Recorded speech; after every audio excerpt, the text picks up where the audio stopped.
నాగర్ కర్నూలు జిల్లా కేంద్రంలోని జిల్లా పరిషత్ ఉన్నత పాఠశాల గ్రౌండ్లో ఈరోజు 15వ జాతీయ ఓటర్ దినోత్సవ ర్యాలీని జిల్లా కలెక్టర్ బాధవత్ సంతోష్ కుమార్ జెండా ఊపి ప్రారంభించారు.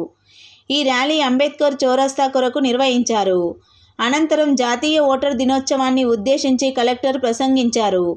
ఈ కార్యక్రమంలో జిల్లా ఎస్పీ గైక్వాడ్, వైభవ్ రఘునాథ్ తదితరులు పాల్గొన్నారు. ఈ నేషనల్ ఓటర్స్ డే సందర్భంగా ఈరోజు ఈ కార్యక్రమంకి వచ్చిన గౌరవ ఎస్పీ గారికి, అడిషనల్ కలెక్టర్స్కు, ఇతర అధికారులకు, ఇక్కడికి వచ్చిన ప్రజలకు, పిల్లలకి అందరికీ కూడా నా నమస్కారాలు. ఇంతకుముందు ఎస్పీ గారు మాట్లాడుతూ కూడా చెప్పడం జరిగింది, భారతదేశం ఒక ప్రజాస్వామ్య దేశం. ఈ ప్రజాస్వామ్య దేశంలో ప్రతి ఒక్క పౌరునికి ఇచ్చిన హక్కు ఈ ఓటు హక్కు. ఈ ఓటు హక్కు అని ఇచ్చేటప్పుడు 18 సంవత్సరాలు దాటిన ప్రతి ఒక్కరికి కూడా మనం ఓటు హక్కు ఇవ్వడం జరుగుతుంది.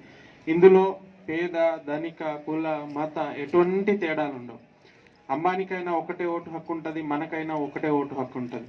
ఈ ఓటు హక్కు అంత విలువైనది, అంటే ప్రతి ఒక్కరికి ఈక్వల్గా అంత విలువగా ఇచ్చిన ఓటు హక్కు. ఈ ఓటు హక్కు మనం ప్రాపర్గా యూజ్ చేసుకుంటేనే మనకి కావాల్సిన లీడర్స్ని మనం ఎన్నుకోగలుగుతాము, మనకు కావాల్సిన డెవలప్మెంట్ని మనం చేసుకోగలుగుతాం.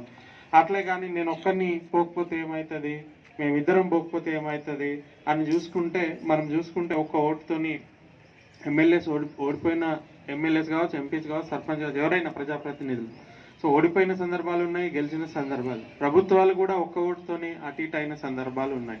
కాబట్టి మనకి ఈ ప్రజాస్వామ్య దేశంలో, ప్రపంచంలోనే అతిపెద్ద ప్రజాస్వామ్యంలో దేశంలో ఓటు అనేది అత్యంత విలువైన హక్కు మనకి రాజ్యాంగం కల్పించింది. సో దీన్ని మన అందరం ప్రతి ఒక్కరూ ఖచ్చితంగా వినియోగించుకోవాలంటే ఫస్ట్ మనము 18 సంవత్సరాలు నిండగానే మనము ఈ రిజిస్ట్రేషన్ చేసుకోవాలి. మాకు ఓటు కావాలని రిజిస్ట్రేషన్ తీసుకొని ఓటు హక్కు చేసుకోవాలి. ఇక్కడ మీరు అందరు ఉన్నారు, ఆల్మోస్ట్ 1 yearsలో మీరు అందరు కూడా ఫ్యూచర్ ఓటర్స్ అవుతారు. సో ఇంటర్మీడియట్ స్టూడెంట్స్ ఉన్నారు, వాళ్ళు ఇమీడియట్గా కూడా ఫ్యూచర్ ఓటర్స్ కొందరు ఉంటారు, కొందరు అవుతారు. సో మీరు ఎవరైతే ఉన్నారో మీరు ఇమీడియట్గా మీకు ఓటు హక్కు ఉందా లేదా చెక్ చేసుకొని, లేకపోతే ఇమీడియట్గా ఓటు హక్కు తీసుకోవాలి. మీ వరకే లిమిట్ కాకుండా మొత్తం మీ ఫ్రెండ్స్ ఎవరైనా ఉన్నా కానీ 18 సంవత్సరాలు దాటిన వాళ్ళు, మీ ఫ్యామిలీలో ఎవరైనా ఉన్న వాళ్ళు కానీ, మీకు తెలిసిన వాళ్ళు ఎవరైనా ఉన్నా కానీ ఖచ్చితంగా ఓటు హక్కు రిజిస్ట్రేషన్ చేసుకోవాలన్నది వాళ్ళందరికీ ఇన్ఫార్మ్ చేయాలి.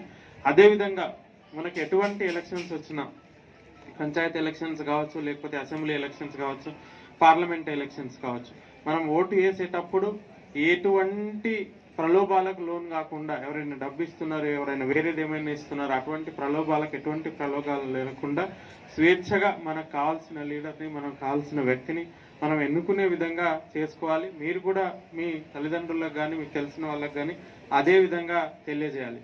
సో అంత విలువైన ఓటు హక్కును మీరు రిజిస్ట్రేషన్ చేసుకుంటారని ఈ సందేశాన్ని కూడా అందరికీ తెలియజేస్తారని కోరుకుంటూ అందరికీ మరొకసారి నేషనల్ ఓటర్స్ డే శుభాకాంక్షలు. Thank you.